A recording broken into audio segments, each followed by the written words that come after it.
Are you ready for the Low Blows Network? It's the show where you control what's on the agenda. Ask us anything and we're blood-bound to answer. Starring Rick Nash, Corporate King, and the Queen of Irish Wrestling, Katie Harvey. It's Ask Low Blows. It's the show where you control what's on the agenda, guys. And it's one of these shows where we actually have so many questions. Thank you so much. We don't really have time for an intro.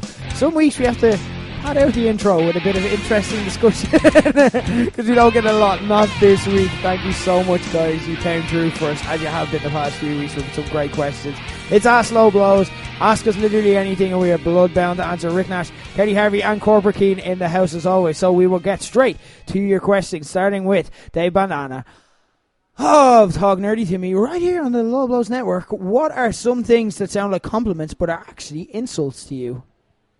Is this like things that have been said to us, or is this a general question, or things that I don't know, that like I'd say it's just in general compliments that are actually insults. So what I was thinking was the word nice, especially when applied in a romantic context. When you say someone is nice, the next word is always but. Yeah, they're nice, but you know what I mean? And it's like when you're talking about someone that like you've been out on a date with or something like that and you describe them as nice, it's nice. You never say someone you want to sleep with is nice. Yeah. You know what I mean? Or like, lovely personality. Yeah, that kind of stuff. Yeah, exactly. Maybe like, you're not that dumb. You know what I mean? It's like, thanks, I think. You know what I mean? I think that's the opposite. I think that's an insult that's like... No, because if you're not that dumb, it's technically a compliment. You know what I mean? But there's definitely insulting undertones in there, I'm sure. Overtones. I'm not good at reading in between the lines, but I think it's an insult.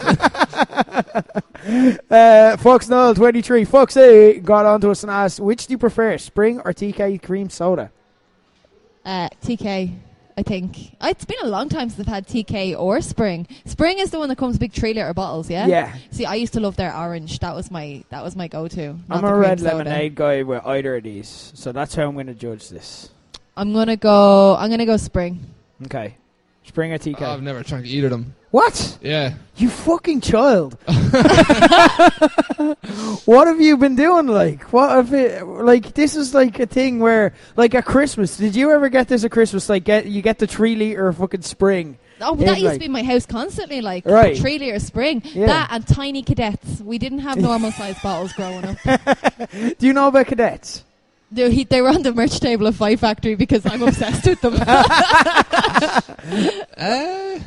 Well, I know of them, but I just never... You never what are, like, drinks you had in your childhood that you don't really have anymore? Or sweets or something? Crushed Pringles, and he just snorts them through a straw. Oh, that's the shit! My thirst is quenched.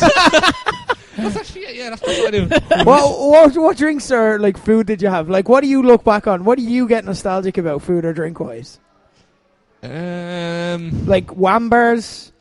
Oh, Wambar. Oh, they were banned in our primary school. You used to have to smuggle them in because they'd rip out kids' teeth. So they were banned, but like people still ate them anyway because they were mad. Do you know what I mean? But it was like drugs. It was like the kid equivalent of drugs. You know what I mean? It's sneaking those Wambars, take them like secretly and all. People handing over cigarettes in exchange for Wambars. Were you old enough to experience the Pringle tubs when they first came out? Do you know what I'm talking about? The little tiny ones like that you'd put in your lunchbox. Do you remember them? I think you used to get them free if you bought a couple of big tubs of Pringles. No. And they were only about the size of your hand, but it was so you could bring like 15 Pringles to school, and it was little Pringle-shaped lunchbox. That's cruel, though, that's because... horrible. You don't tease, you know what I mean? Yeah, once you pop, you can't stop. So you're just giving someone a tiny little pop. Yeah. And then saying stop. Yeah. That's not fair. But like you used to get loads of cool things. Like remember the yo-yos you used to get for free with like Skittles and like the basketballs with Sunny D? Yeah. Like why don't they do stuff like this anymore? I think it's because Sunny D rots your insides. Yeah, but you got basketball. That's the trade-off. You're going to have abdominal pain for the rest of your life, but basketball. Deal. Joe Stodge got on and asked, what's the worst haircut you've ever had, but at the time you thought was great? I had the inner city baldy head with the stupid fringe thing when I was about 10, 11. I looked like an absolute shite bag. We put up a picture. He found the picture of someone else, not him, that had this haircut. So if you want to check it out, go back on our Twitter and you get a look at this. Worst worst haircut you ever had that you thought was great at the time? I take my feelings out on my hair. You know, I am having a life crisis if I completely change my hairstyle. Right. I used to have red hair a lot. I have it again now. Bad breakup, tried to bleach it blonde. It ended up turning like half ginger, half blonde, half green because I got in a swimming pool. 3 halves. So then I... yeah, well... You had 1.5 haircuts. I was too busy dyeing my hair to go to maths class. I've had green hair, purple hair. I had another bad breakup. I shaved half my head off. Oh, shit. Which half?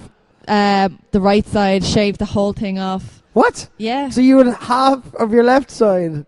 Yeah, I had like my left side of my head shaved, and then I had the remaining hair dyed pink. Katie Creed. I was actually just giving her tips the other day on how to grow it out when she's sick of it. I always wonder that. So if you shave half your head, how do you grow that back out then without it being like... No, it's just awkward and fluffy for a few weeks, and then I got extensions put into it to let it all grow out. Okay. The one I got slagged for most though was a recent hairstyle. About 2 years ago, my cousin was a trainee hairdresser and she gave me a lot of blonde highlights, and I just got my hair cut onto a bob, and Fabulous Nikki told me I looked like AJ Styles. And it stuck for ages. Is there pictorial evidence of this? Oh yeah, my promo pictures. Alright, we need to get this sorted. Keen, any bad haircuts that you thought were great at the time? I had like bad haircuts, but I knew they were shit. You know what I mean? Like, just kind of like shorter, like medium length, bad fringes kind of shit. Yeah, I don't know.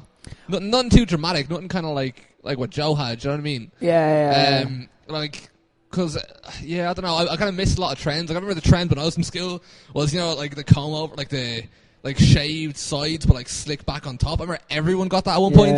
But I was like full on emo, so I didn't. But I had my own set of shit hair. Right. So, my own set of bad decisions. It all even though. Alright, I had the bowl haircut when I was like 12. Excellent. Because David Beckham had it, and I was like, oh, I'm going to be like him, and it was not. A little acne-faced 12-year-old was never going to be Bex, and it just looked absolutely disastrous. I'll see if I can get a picture. I'll put it up on the Instagram. Psychonaut got on, trying to start a war here, and asked, what are your opinion on Pringles, and why are they shite?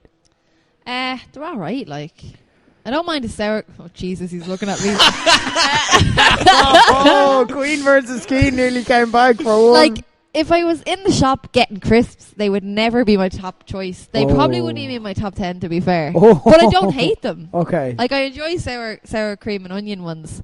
I'm just more of a waffles, meanies, kind of skips person.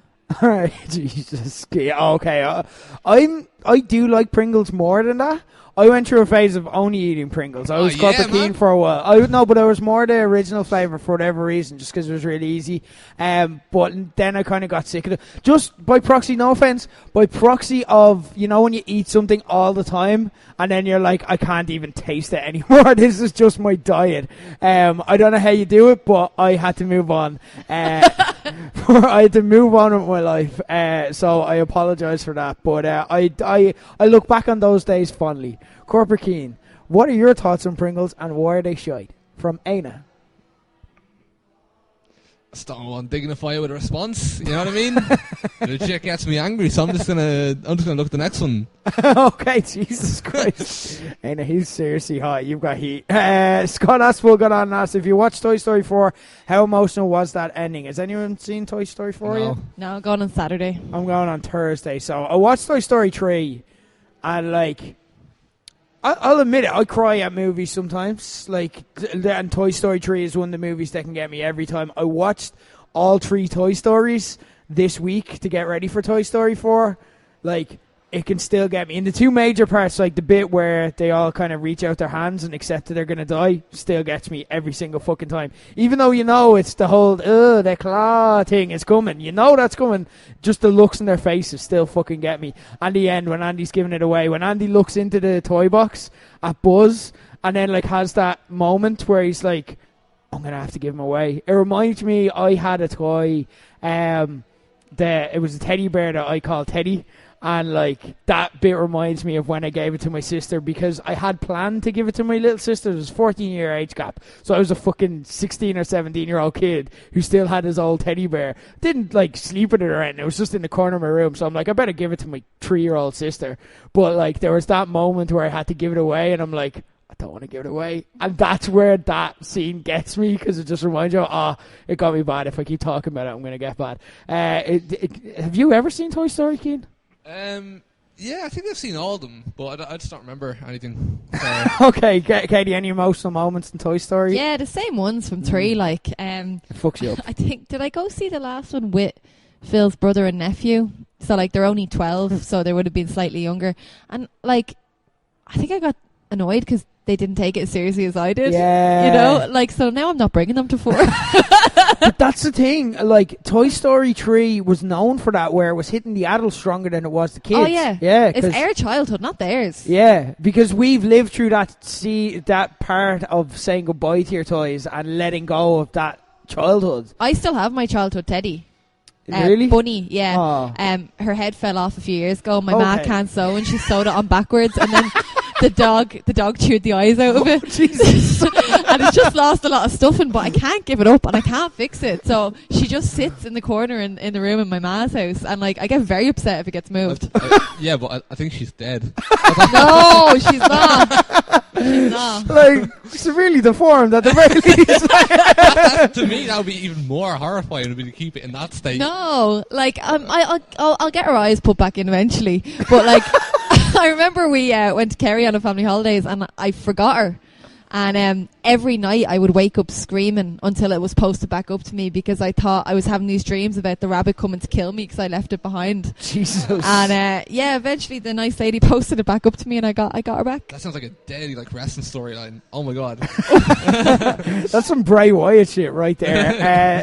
On a similar note, Simpsons WWE got on and asked, at what stage did you finally accept adulthood? Mine was when I spent €200 on energy-saving LED light bulbs for the gaff. What stage did you finally accept adulthood? I suppose when I moved out and had to start doing my own food shopping, like the full shop, and you realise you have to fucking spend money on like bathroom cleaning products and stuff like that. So I just decided that I wouldn't. My parents are really cool. They shop in the cash and carry and basically buy things in bulk, and then me and my brother do what's called shopping in the utility room. So they'll just buy like a case of shaving cream, a case of shampoo, a case of pasta, and we'll just take stuff from that and then top it up ourselves. It's great. Amazing. For me it was when I was in Pennies before and I spent an inordinate amount of time in the domestic home section, and I was like looking at pillows and this and that, and I'm like, I was insanely interested. I'm like, I get that, and that colour will go with that, and then blah blah blah, and then I'm like, stop, look at yourself, Jer, look at yourself. It's exciting though. Like, it's exciting to do your own shopping, and like okay, sometimes I justify things like, well, I'm an adult, I can make this decision. Yeah. And you use it to justify like having cereal for dinner. Yeah. Or like you know what, I don't need 12 candles, but I'm going to buy 12 candles and I'm going to light them all, because when I lived in my parents' house, I wasn't allowed light candles because they were a hazard. So now I light them everywhere. Yeah, Jesus, Katie's working through some stuff on the podcast. I do get that though. That's a very like thing where it's like, I'm going to have crunchy nut cornflakes and Weedos and corn pops, and I'm gonna have them all there, and no one can stop me because I'm a grown up and no one can say no. Yeah. It's great. That the first moment thing I is bought great. in IKEA was a pizza cutter because I was like, this is essential to my life. I don't really need anything else in my kitchen. Forgetting that, I don't have an oven, so I had no way to make pizza. It's never been used. Corporate Keane, the question I have for you is, have you accepted adulthood? No. Have you ever had a moment where you're like, I'm a grown-up now? There's definitely something. Fuck. No, there wasn't. No, I still feel about 7. Fuck it. I'm having my fun. That's all that matters. I'm so jealous. Sweet and sour fuck. God on. I still have it outside. It said, what is the cutest dog breed, and why is it the samoyed? Is that how you pronounce it? I don't know. But basically, I think that there is no cutest breed. There is a cutest breed, but it's all breeds. You know what I mean? You can't discriminate when it comes to dogs. They're dogs. You know what I mean? They're the absolute best. I mean, you can't discriminate when it comes to like anyone, obviously. Important caveat. But just all dogs. There's for me, there's no cutest breed. You know.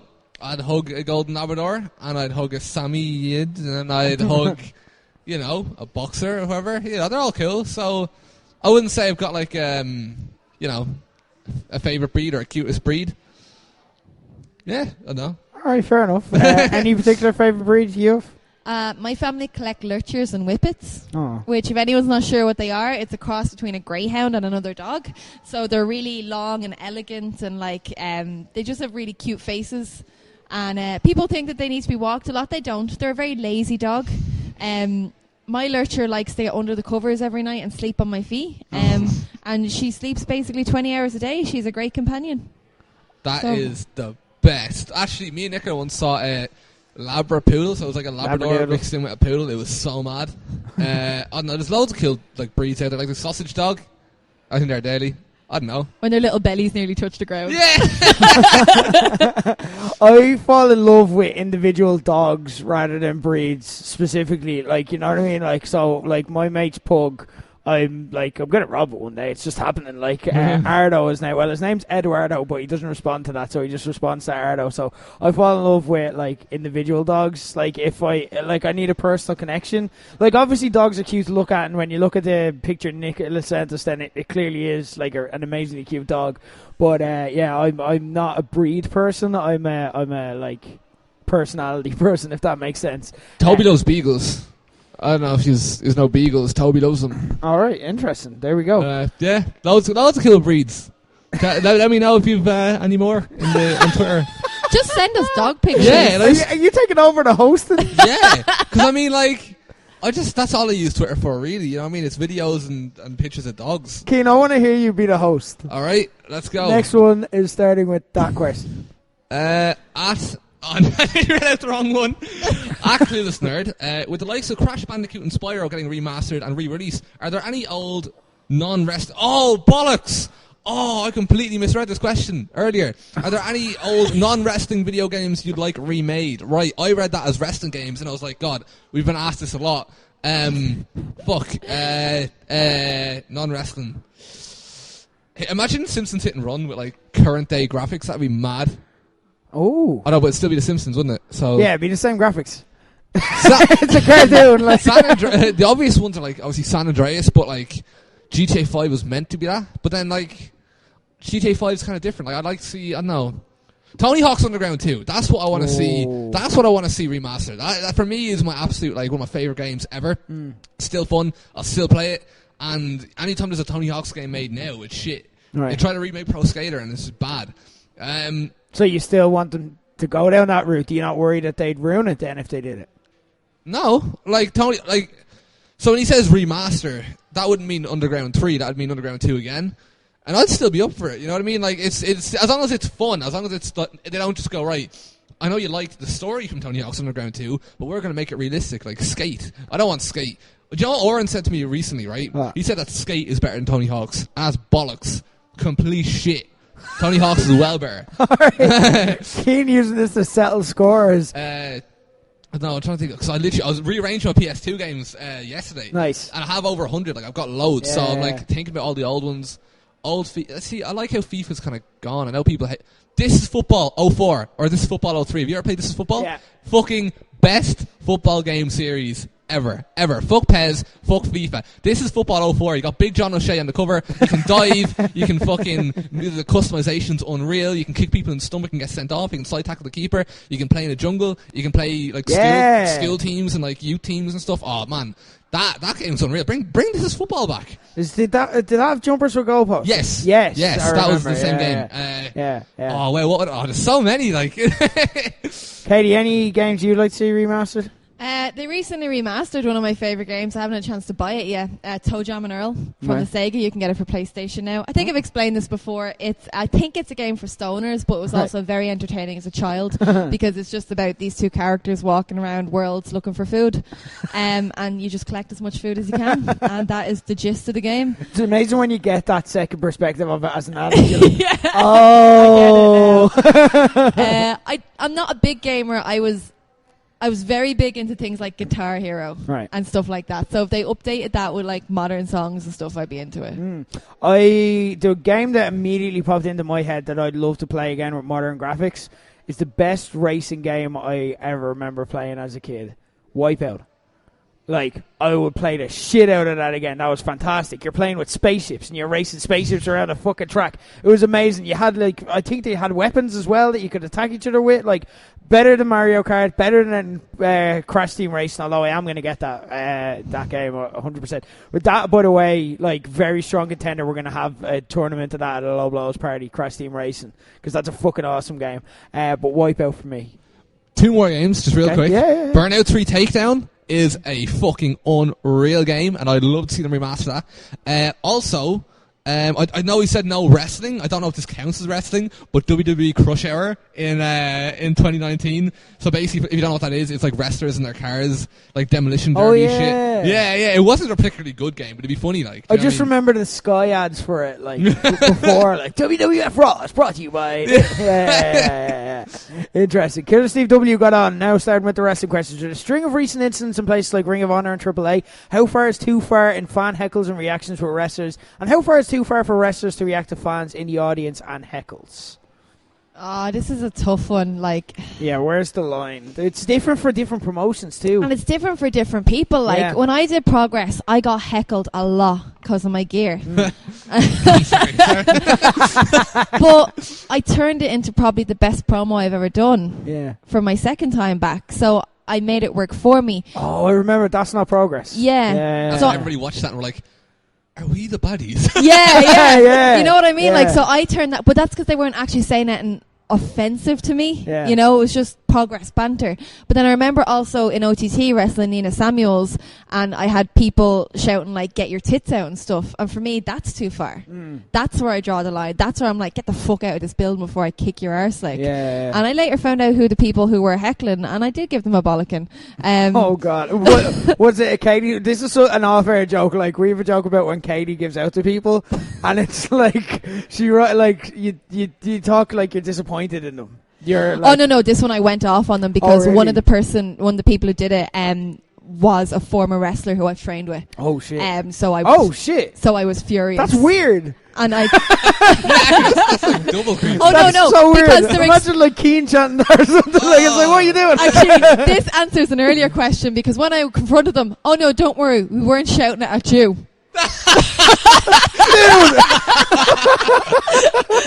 Just Nina. Right. Oh, well. I don't know how to feel. Is that a good or a bad It's not thing? that I want to, but like, you're also insulting me. But I had it out with him in the Irish wrestling forum pretty publicly. I remember that. Shit. I remember that now. Yeah. So for me, like, that kind of heckling goes too far. Yeah. But if it's good-natured, I think it's up to the wrestler to either kind of shut it down in a professional way or turn it around and make it work for them. How far is too far, Keen? Yeah, again, there's no distinct line, you know what I mean? Like, for me, you know, homophobic stuff, you know, racist stuff, sexist stuff, it's kind of the obvious. It seems obvious to me. Physical contact, you know, shit like that. Spitting, I don't know, stuff like that, I suppose, yeah. I think as well, like, to kind of answer the second part of his question, when is it too far? I think in the instance that we've seen, that's a case when it's too far. When it stops becoming fun, when wrestlers are reacting to heckles, when wrestlers, like, kind of make fans feel threatened, like, you have to consider that this is a paying customer coming into the venue. They're here to have a fun night. If they haven't gone too far, you can't go too far. But also as well, there's a line where real emotional investment makes a match better. So it's a tricky line. There's a lot to it, and I think a lot of it depends on the moment and case by case. It's just read the room, which unfortunately a lot of like fans and also wrestlers who were fans at one stage like aren't very good at that sometimes, and I think that's where we get these talking points. Own_Davis1 got on and asked, probably obvious for Katie, what's the worst bump you've ever had? I once took a neck first powerbomb onto concrete when I was 8 or 9. Is that the worst bump you've ever had, though? The obvious one. Yeah. I broke both my arms.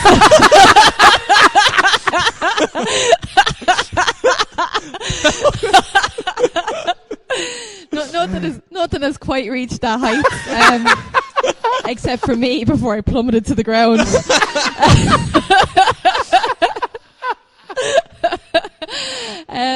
I did have another answer for this though, because everyone's kind of heard that story now, and now I can't remember what my other answer was. So I think you killed it. I think you peaked with that. Like, shut down. If you think of it in a second, you can do a corporate key. Yeah, because I did have one. Corporate key, the worst bump you've ever taken. I was learning how to do front flips in my cousin's house. Back garden, trampoline on the back garden. Yes. I'm not an agile person. You know the way normally like smaller people tend to be more agile, tend to be quicker. Yeah. I'm small, but I don't have any of those things either. So it's like, yeah, it's bad. I can barely do a tumble. Can't really do a tumble, if I'm being honest. But so I had to go from tumble to like, front flip. And I was actually getting really confident. I was doing the front flips. I wasn't landing them, but I was like landing on my back kind of. Yeah. Do you know what I mean? And I was like, oh yeah, this is deadly. I'm like Jeff Hardy, except I wasn't like Jeff Hardy, but I thought I was, and I wasn't seeing myself. You feel it in the moment. I do get that. And I thought I was so cool. I was like, yeah, we're getting quicker and quicker and quicker. And then I decided to do one front flip, but I got scared midair, so I just like stopped going forward and just like landed like head or neck first on the trampoline. I heard, or I felt some sort of a crack of some sort, and then I couldn't move for a little bit. And then I started moving again, so I was alright, like. I don't know what it means. I still have no idea what that could have been. Like, I mean, maybe later on in life it'll hit me again, or I don't know. We're gonna just look at you one day and realize that you can't turn left, and you're just completely used to that way of moving that you don't even notice anymore. It's like, dude, I just never actually turned left at all until this point in life, so I never realized that was a side effect. He just goes circular when he needs to turn. He goes around it. He goes full way around his right way.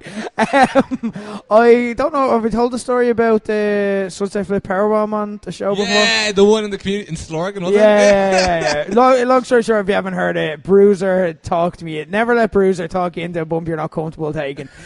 He turns around, and the way he pitched this to me is, how would you like to look like you can do a springboard?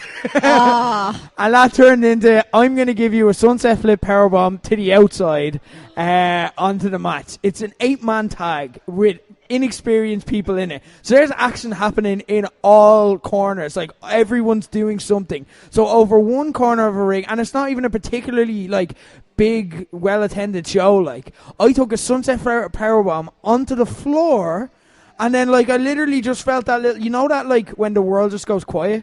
You know what I mean? You probably felt it, like, that time when everything just goes silent and quiet. You just go, holy shit. And I checked in with myself and just like, oh God, right, can I move? Am I alive? And then, like, you slowly, like, the sound comes back from the room, and then you kind of realize no one saw it. No one was looking, and I never took him up again. I never let Bruiser talk me into taking him up again. That was the worst for me. Any joy thinking of? I did. I remember them because the bumps that hurt the most are the ones that don't even look good in the end, or like don't get seen. One was I was taking a double arm DDT. Right, so visualize the arms behind your back. I decided I'm going to make this look deadly, and I'm going to spike it. Do you know how hard it is to spike without your arms? No, it's not possible. You just end up jamming your neck and flopping to one side, and you look over and Phil is breaking his whole laughing because he doesn't understand why you tried to do that. I don't know where Phil broke his whole laughing at me. I was in a hardcore match in Belgium, and there was a big wall, and we brawled into the crowd, and the spot was whip reverse, and then I would go into the wall. And normally you would throw a hand up or something to kind of, I was running, saw someone hadn't moved their handbag. I was looking at the handbag.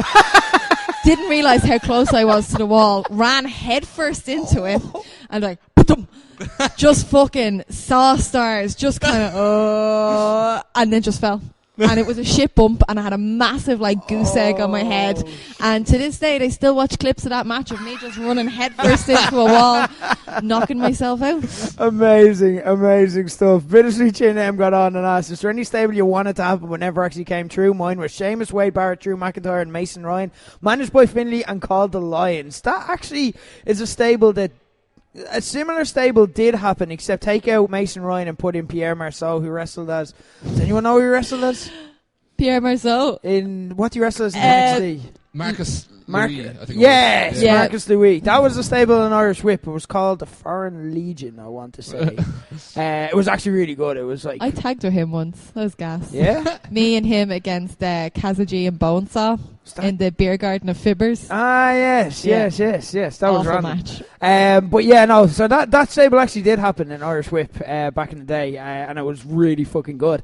Just before all of them got signed. So yeah, any stables that you wanted to happen and never actually came to pass. First of all, I hate the way everyone wants that faction where it's like you put Sheamus in with all the Brits. It's a proper like tan fucking faction. Do you know what I mean? I do like the Lions element of it. The Lions they get me there. The Lions makes a kill. I'll admit that. Yeah. But yeah, everyone else, especially because obviously Keith's Irish, whereas like everyone else that pitches that is like, and you can call it the United Kingdom. I'm like, no.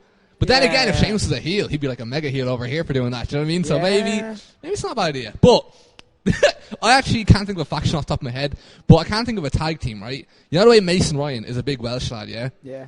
And you know the way Rob Terry from Impact. You remember Rob Terry? Yeah. British Invasion? Big Welsh lad. I wanted the two of them to tag together and just be like two big Welsh lads. And that's it. That's the tag team. I just think that like they're fucking jacked. You know what I mean? How would you beat them? Like, you just wouldn't. They should have done that. They would have won every title. There you go. They missed out. I don't think we did though. Any stables you've ever wanted to see together? No. I can't think. I can't think off the top of my head. Yeah, it's something you have to. That is like an OTTQ conversation where you've got an hour to kill and you're just talking shite. Yeah. And then you come up with a group idea together. Unfortunately. And like the greatest faction of all time was already together, and that was the Filthy Animals in WCW. Katie never forgot. Kent up CCFC got on and asked, is Johnny Gargano in danger of becoming the next NXT Finn Balor? As in, took too long to call him from NXT and got a bit stale, people weary of the same matches. I think we talked about this a couple of weeks ago on the show. Gargano fatigue. Johnny Gargano is already stale, and for me, Finn Balor never was stale. Right. So this is a bit of a weird question. I'd flip it for me. Yeah, every Johnny Gargano match is good, but it's the same match for me, so I'm not crazy about his matches. So yeah. Do you think he's? I was never a big Gargano guy, even though he's had some of the best matches I've ever seen. I don't know why. Yeah, it's mad, isn't it? It's really weird. Yeah. I don't really know how to answer it, to be honest. Yeah. Finn Balor at least like whipped out the demon and stuff. You know what I mean? There was like, he never got stale for me. So. Yeah, like I'm trying to think back to it now. See, I think for us, because he's Irish and because obviously there's like that connection, he's never going to be stale to us. But I think I remember him beat like people. Him and Samoa Joe got a bit old. That went on for ages. Yeah, it was. I think there was like 3 takeovers, but there's like 4 takeovers a year, so it was like most of the year that it went on. So I do kind of get that. Chris Jack 85 got on and asked, a Hollywood producer approaches you about making a Westlife biopic starring only Irish Nordy wrestlers, with Justy clearly the only choice for the McFadden role. Who fills out the rest of the cast? Hold on, and I'll get Westlife up. I can't remember. Who's Nicky Byrne? Nicky is the best member of Westlife, and he hosts a thing on 2FM now. I was on a show once. We did a segment where basically he's blindfolded and you sit there and he like touches you and asks you questions about your profession, and it was all above board, lads. It's fine. It does sound a bit me too. It sounds a bit odd. It sounds like 20 years from now people are going to be, they let them do that. Yeah. I realise now it was on the radio, so there was probably no need for the touching part. No, this is very important. Yeah. And I very important. Calm down. Everyone does this. But the listener doesn't. Okay. And I wasn't a McGear, so the idea was he would have to guess your profession. So I imagine if you were like came in wearing like your Garda uniform or something like that would give him clues. But I was just in like leggings and a t-shirt. Did he guess it? Yeah, what did he guess? No, he didn't. He didn't guess it. Who'd like to touch you up from the Irish wrestling scene? Well, this is going in a whole different direction. No, Nicky is kind of the good-looking, charismatic one. The pretty boy. Darren. That's a good show, yeah. Darren and Justy so far in this band. All right, so we've got Keane Egan. Keane is kind of the...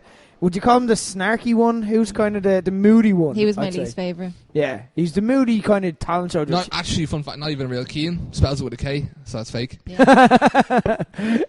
Fake Keane. Now I feel like I can't answer this because I've been like, I don't like Keane from Westlife, so... Keane, who's moody?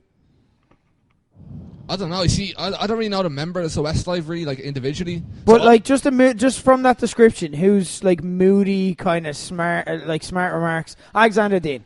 Smart remarks. Just thinking of someone judgy and smart remarks. Alexander Dean. I'm just saying, like, it's like, no, I'd say that to him. He's my mate, like. I was chatting to him yesterday, like. I was just thinking, yeah, if him and Justy, because Brian McFadden left, didn't he? Because of your man there you go. Just like collar and elbow all over again. I don't think we could take the heartbreak twice. It's all happening. There you go. Mark, how would you describe Mark? The quiet one, the quiet, shy one. Who's the quiet, shy person of Irish wrestling? Michael May. Oh, yeah. There you go. This has turned into a solid band. And then you've got Shane Filan, the secretly talented one who never gets the credit he deserves. Clong. Clong and Shane Filan. Amazing. You could not get two more different, but I kind of like that band. Yeah. There you go. And you just have Clong come in for the big key changes. You raise me up. I can see it. I can fucking see it, lads. That's amazing. Who's the Louis Walsh, the manager? The excitable manager? Owen Richards. No, Owen Mason. Owen Mason. Yeah, Owen Mason, yeah. That'll work. He's a I daddy can manager. see it. He's I one of my can favourite see managers. it. Yeah, I can totally see it. Mr. Linda Block, John Kelly got on with a caption contest. So it's the picture of Triple H and Stephanie at the wedding in Las Vegas where he drugged her.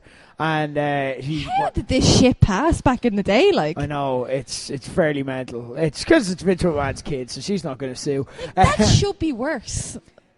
Oh yeah, Like that should be on John Oliver bits. You know what I mean? But again, it's the owners of the company, so they're allowed. So John said, Triple H, Steph, either you say woo or I'm using the sledgehammer. I'm done. I'm gonna. Caption contests are just Not great for podcasts. not really bad for a podcast, but in general, this is I don't know if anyone else feels the same. I actually have a weird hatred for caption contests. Okay. I've never once, and I've seen hundreds, thousands of caption contests. Never once has a single caption ever made me laugh. I find it really cringy. I don't mean to shit on the question. No offense, like It's a real indie wrestler thing, isn't it? Caption this because they just want loads of people to give them replies. yeah, and they're never funny, are they? Like, go through all the replies. They're never funny. It's not Caption like, all this. Look at me. I'm the best wrestler ever. yeah, caption this. When one day is bad, ha ha ha, like my tweet, please.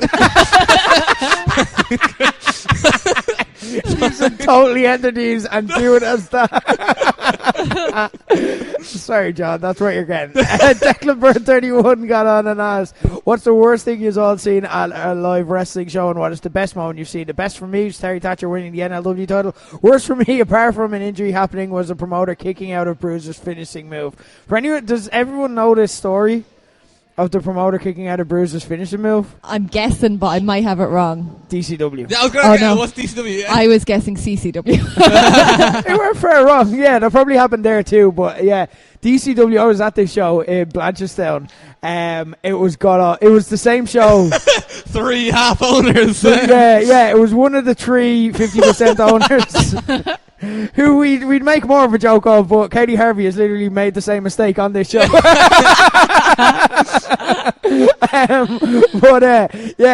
Bruiser, one of them put himself in a main event match against Bruiser with zero training. Wasn't over with the crowd. It's one of these like authority figure gimmicks where they're like making themselves the center point of the entire fucking show, and like they're in all the storylines. They're feuding with all the big wrestlers, and the main event of this show is a promoter against Bruiser, and the promoter came out with like a white shirt that he'd drawn in marker on. Boards.ie is gonna hate this match, and it's like, you're not being clever, you're not being self-aware. They hate it because it's shit. They don't hate it because they're haters. They hate it because this is bad and you're embarrassing yourself. And then Bruiser hit him with a cutter, which was supposed to be the finish of the match, and the ref counts 1, 2, your man impromptu kicks out of his finish. Like a non-wrestler kicked out of his finish in it, and like literally Bruiser just, because he knew I was in the crowd, I was living with him at the time, and he just looked over at me like, I'm going to kill this fucker. And he did. So actually, I think that was pretty great. But the best moment you've seen at a live wrestling show? The one that probably meant the most to me watching is Grapple Games. If we take away just before the finish, there was a bit where everyone was trading finishers, and I think Valkyrie hit Jordan last, and she just stood in the ring, and as she just stood there looking around, everyone kind of came up on their feet, and it was just electric. And that was the first time I was kind of like, okay, we're fucking doing it. Like we're making a mark on this island, and like Fight Factory, like this is it. This is what we're about. Like, so I remember getting goosebumps there. I remember getting a little teary. OTT has had lots of really cool moments as well. Like, I'm trying to think of my favourite, but I can't offhand right now. For me, if you're talking OTT, the end of the last Crappermania, Jordan finally beating Walter. Yeah. And then, like, that communal moment. Like, do you remember the video of it afterwards where everyone's just jumping around screaming like it's a fucking Rocky movie? Oh. Yeah, that's probably it for me as well. Like, it's fucking wrestling perfection. Like, it was absolutely brilliant. I love the Valkyrie moment, though, as well, because there was just that moment in the match, and it was such a bedlam mental match, but there was that moment where it all just seemed to clear, and obviously, like, they planned it this way, but it all just seemed to clear, and you could see the torch passing from Jordan to Valkyrie, and it was exactly that moment. I got it, completely. Cobra Keen, best moment. Right. A few. I'll just say them quickly, right? For Phoenix, just off the top of my head, like, the main event of the first show, where the packed out, like what was a fucking kind of dead scene, all of a sudden it's a packed out venue and they're all chanting, we are Phoenix and all that. That was really cool. And then, like in Limerick, fucking, like Session Puppet and all that sort of stuff as well as gas. But yeah, OTT. Finn Balor showing up out of nowhere. Oh yeah, man! I literally when he saw this question, I went through all the shows I was at and had like a look through. Man, this is a deadly question. Thanks, Declan. But so yeah, Finn Balor showing up out of nowhere. The Scrappermania 3 announcement when they said we're going to the stadium and these ads are going to be there, and it was just like, the fucking pop for that. All the Angel Cruisers video packages at the stadium. Rob appearing in a match, like not showing up. Oh my god, that is definitely up there for me. I'm sitting beside Jade, and Jade knew what was coming because he helped a lot with that match. And like Jade knew what was coming, and then when Rob came out, I just turned around and go, "Is that Rob?" And she goes, "Yep." And I'm like, "Yes!" Jumping up and screaming. It was, that was fantastic. Yes. As far as title wins go, the Nasties winning the tag team titles. Oh yeah, that's my OTT one. Yeah, that was great. Terry Thatcher winning the NLW title. LJ winning the gender neutral title. I popped so hard for that because it was just so unexpected. Raven Creed winning the women's title at Defiant. Dan Barry coming in as a fucking nobody and then like turning into a star, and then like just for atmosphere, obviously the second Devin Walter was unreal, but the first one is probably the most electric atmosphere I'll ever experience because it was a smaller venue, so you can hear and feel everything a lot more, if that makes sense. It was ridiculous. So that's my best. Will I say my worst? Let's go for worst. Yeah. Okay. Oh shit, I forgot that part of the question. I don't want to like harp on about this because it's been done to the death, but the whole Cody Rhodes thing in OTT, he's apologised for it. There's nothing really more I can ask for, I suppose. Yeah. Veda Scott, and also Curtis Murray's injury in the Tivoli at WrestlePops was. Thankfully, I've been to loads of shows and I've seen fuck all injuries really, which is amazing. Because they're never nice to see. Not even Keys. You know what I mean? You think that I'd laugh at Key getting injured. No, I was actually really sad. It was. It's not nice to see. But with Curtis, it was like such a disgusting injury to look at. Like there was blood literally like spurting out his head. You could hear it, and you could feel the whole air getting sucked out of the building when it happened. Everyone was cheering, going mad, and then immediately and silence. It was like. I don't mean amazing in a good way, but it was kind of like extraordinary to kind of like feel that atmosphere. Yeah. It's such a weird feeling. He's all right, so it's okay to look back on now. But current NLW champion, like he's doing he's doing okay. But that was pretty fucking mad. But yeah, that's it. That'd be my worst. For me, have I told? I know you know the DCW story, but have I told that on air? What DCW story? The DCW, the one from the same show as Declan is talking about.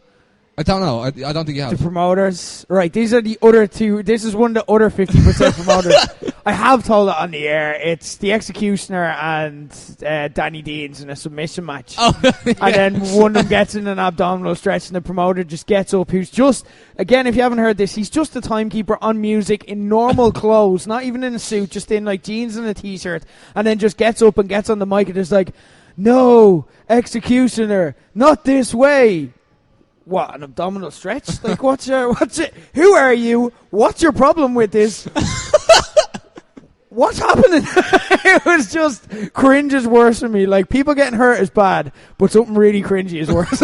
And that was like, I broke my neck with the amount of fucking cringe from that. It was really bad. Just trying to. Katie, can you think of any really bad moments that you've seen live at wrestling shows? FTW, were you around for that? FTW, oh yeah. That was not good. No. That nearly destroyed Irish wrestling. It very nearly did, yeah. That was the original over 18s promotion in Ireland, and it just didn't work out the way OTT did. I'll put it like that. It was a trial and error process. Mostly error. Now that I look back on it, like the character I was given is something like I could have got on board with. It was an Ivory type right to censor gimmick. But I think Phil Bigelow, male gigolo, was not a oh my god, I really want to see that gimmick. Not a good repackage of Phil with his partner Kazza G-Spot. Was pretty cringe. Okay, that's not as good. And I can't remember what Be Cool's name was on the show, but like that was the match. It was me with Carlton, which is now CT Flexor. Oh, I was Caitlin Harvey, and we were also with Kevin McDermott, which is actually his real name, so that wasn't. Concert G-Spot, Phil Bigelow, male gigolo, Kevin McDermott. And this show was responsible for Chantal Mantel, the emergence of Chantal Mantel, who I wrestled. But I remember Becky Lynch had just started training again. No. She'd signed. She came to watch the show. Oh no! I didn't hear this part. She came to watch these shows, and I wrestled Chantal Mantel, and it was not good because I was working heel, and Chantal Mantel was working. Oh no, sorry, I was working face. Whatever way, it was a really weird dynamic. I was a heel actually, but I wasn't allowed to get in any offensive moves or any heat. So it was just me getting bet up for 5 minutes, which of course people sympathised with the real girl getting bet up by a man in drag for 5 minutes. Yeah. And it was just really awful and cringy, and like it just, there's so many stories from that show, but it was not good. Let's tease out the stories as the weeks go on. Yeah. I have to decide which ones I'm allowed to tell and which ones I'm not. Yeah. CCW had its moments, like bad injuries, like Lorcan from the Woods Brothers, getting his jaw broken and dislocated. What the fuck? Like on both sides, so it was hanging down. I don't know why jaw injuries in particular. I think facial injuries in general. That's the worst, like including my own, that's the worst injury I've ever seen at wrestling. And what made it worse is the promoter was so busy planning his own fucking match that he didn't call an ambulance, and I was standing outside the venue on the phone to the ambulance trying to direct them to a venue in Cork. I don't know where I am, so I've got one phone with sat-nav. I'm on the other phone trying to explain to them how to get there. No one, like, the promoter just doesn't give a fuck. So yeah, that was not a great moment on the show. I'll give a bit of perspective. This is before I knew Katie, and the story of what happened subsequently got around a lot, and I'm like, Katie's a legend. There was 2 incidents and 2 injuries. That was the first one. The second one was another person got injured on the same show off a pile driver, and they had to wait for an ambulance, and they were left lying in an alley for 25 minutes waiting on the ambulance. That's the one you heard where I stormed upstairs, because again the promoter was planning his main event match and not giving a shit about the performer lying in the street, and I stormed up and I lost my shit. Fair folks, it had to be said though, because that was going on for a long time, like stuff like that was going on, so it had to be said. There's a lot. We will get more into that, guys. This is a great question. Declan, do part 2 next week. Yeah, ask more specific questions. Just drill in more specific, and you get better stories. Last but not least, Irish Slam Dan got on and asked, after OTD put up a video of Star's stamp and my phone hasn't stopped hopping since. When was the last time you regretted a tweet / message / Snapchat, etc.? Yesterday. No, so something where your phone blew up and like and you're like, holy fucking shit. I remember this. What blows up for me are always the stupid things that I don't think twice about. Like, so all the things I think are funny or creative or that are gonna blow up, that I'm like, I'll just put in a link to my SoundCloud underneath it preemptively. Never blow up. But then it's the random thing that I don't think twice about. So like comments on fucking like Lad Bible or something like that. Like they're just a funny comment, and then like you get notifications because it's so popular. You get notifications for like 6 weeks afterwards. Yeah. I'm still getting notifications about the Becky Royal Rumble thing every now and then.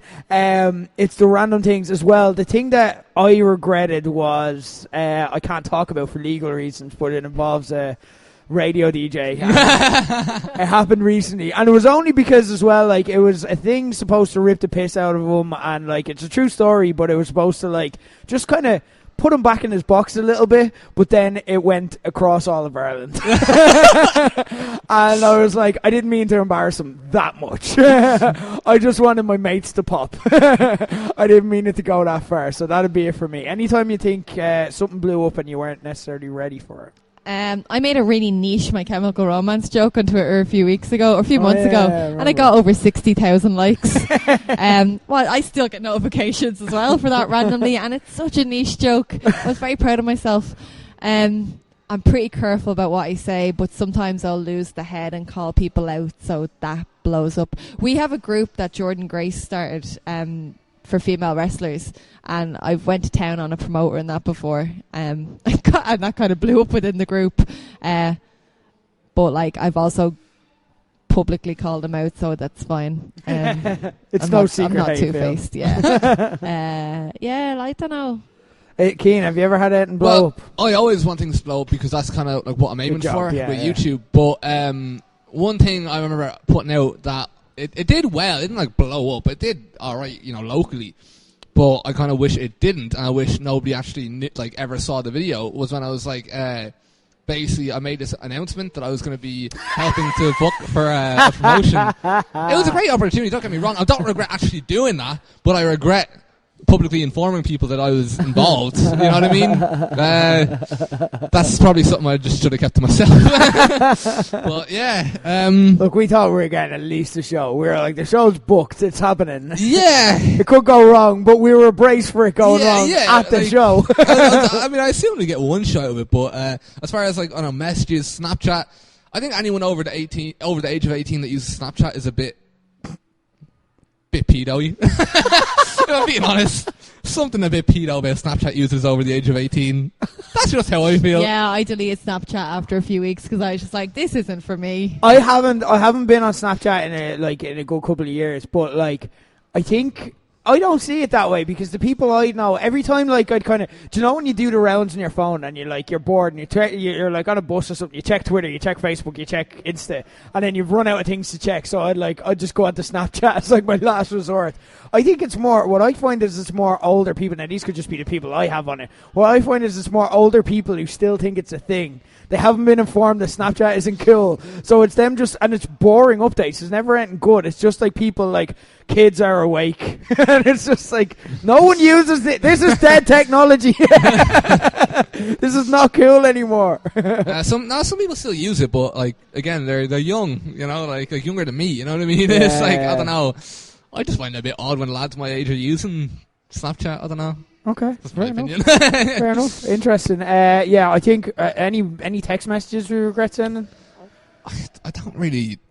I'm not much of a text or read group chats and stuff, but one-on-one texting.